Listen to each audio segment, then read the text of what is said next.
Okay, here's another example on cancelling, and this time we have 4a cubed over times a minus 2 to the power of 5 all over 6a to the power of 9 a minus 2 squared. Okay, so one of the things we're going to do here, and if you'll notice there's no addition or subtraction involved in these. There's a subtraction a minus 2, but it's contained within parentheses. It's not added on or subtracted from anything else, so that's okay. And what we're going to do, we're going to try and look at some of the factors. And remember, when you're cancelling variables in mathematics, what you'll do is you'll subtract the powers and you'll write your answer wherever the greatest power originally was. Okay, so let's begin with the 4 and the 6 because they're numbers. And the 4 and the 6, we can divide those by 2. Okay, so the 4 and the 6 we can divide by 2. 2 goes into 4 twice.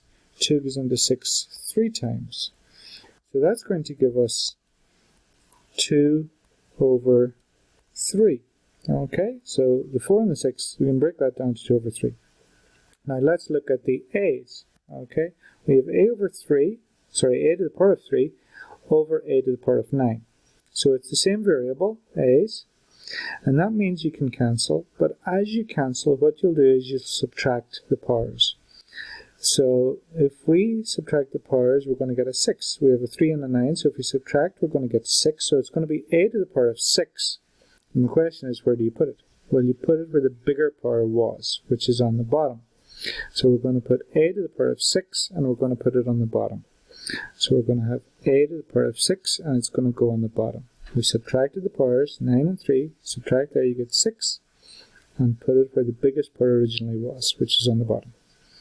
And then we have a minus 2. We have an a minus 2 on the top and an a minus 2 on the bottom, so that means we can cancel there as well, and we do that by subtracting powers.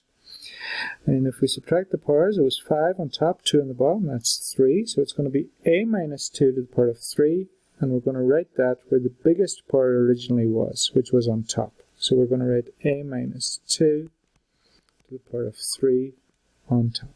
And that's our answer. 2 times a minus 2 to the power of 3 over 3a to the power of 6.